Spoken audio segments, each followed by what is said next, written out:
What's up, guys? Quick little video.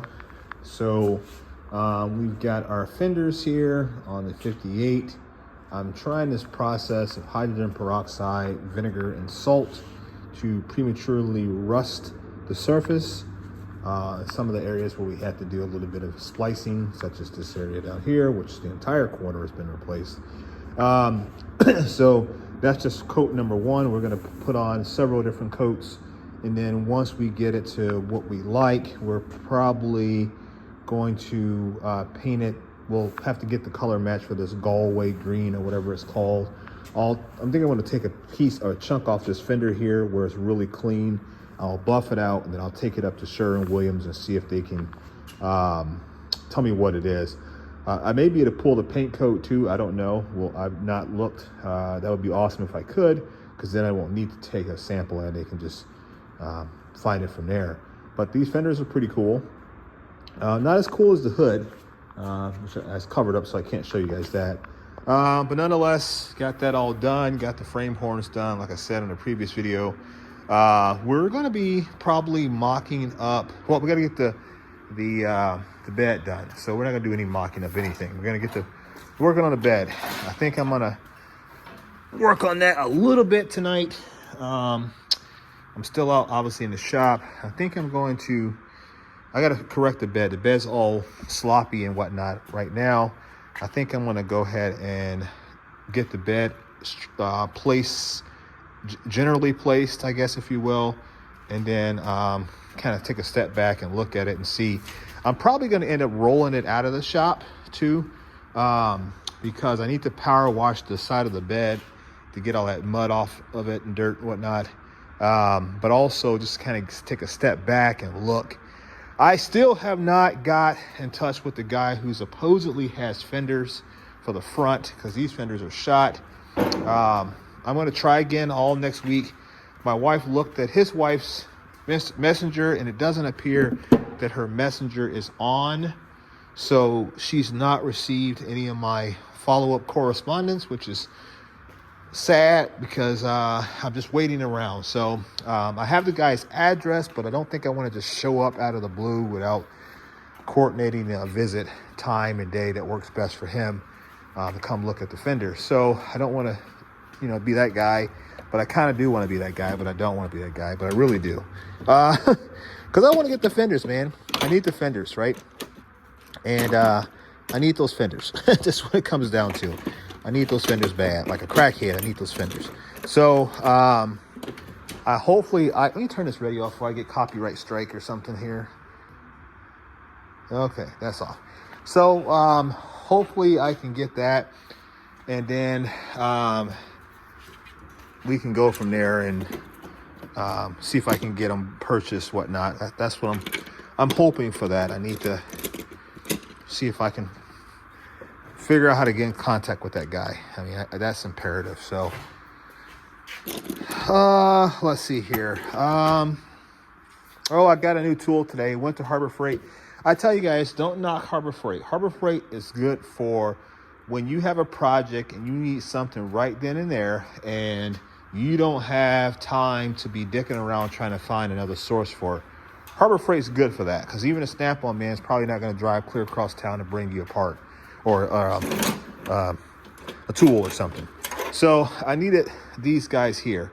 These are for when you're bringing you're splicing two pieces together and welding, and you need this to kind of bring the pieces and level them out. So I don't know what their technical name is. I have to look it up. I have them, the packaging somewhere. But I needed some of these, and they had them. Harbor Freight had them. So shout out to Harbor Freight, which you'll probably never ever hear on this channel again, but it was the truth. I can't deny when they come in clutch, which is what they did today. Something else I grabbed, because I was in a good mood once I found those. I grabbed the Hercules. I know Hercules long neck though, guys. It's the long neck, so don't knock it too much, right? It's the Hercules long neck for $40. And the regular price, $99. It's brand new tool. It was taken out of the box, and they couldn't sell it anymore. So as a new tool. So yeah. So I never seen a socket, brand new. I do got to get a battery. I didn't want to jump on the battery buy right now because I'm trying to see what they're going to come out with for Black Friday. And then maybe I can pick up a battery then. So that's what I'm hoping for, at least, right? But yeah, another tool to the arsenal. And I don't have a 1/4 inch long neck. I got a 1/4 inch or 3/8 long neck in Milwaukee, but not a 1/4 inch. So I'm hoping this will be like my new best friend here. So got that added to the arsenal. Other than that, we don't have any new tools. Somebody asked me in a previous video about these things. It was a guy named Apex Organizers. That was like his internet company name or whatever. These are 3D open source designs. What it means by open source means that someone created it at some point in time, put it out there on the market or whatever it is for free, and you can go and download this design if you have a 3D printer.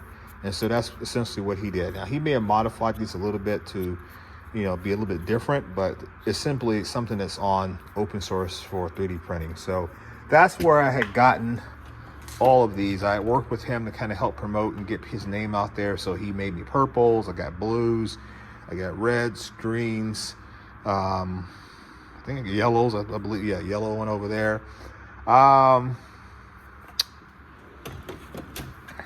What else?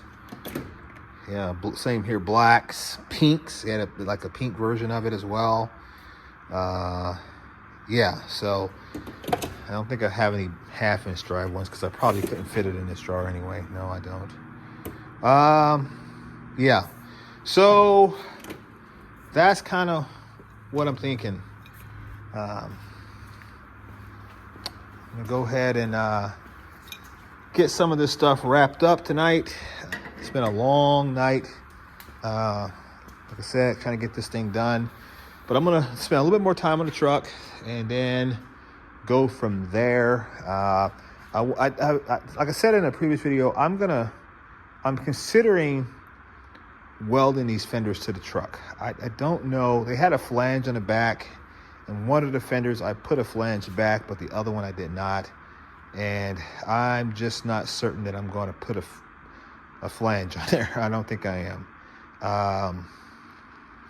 Not that it's extra work and it's going to be problematic. It is extra work, and it won't be problematic, but it is extra work.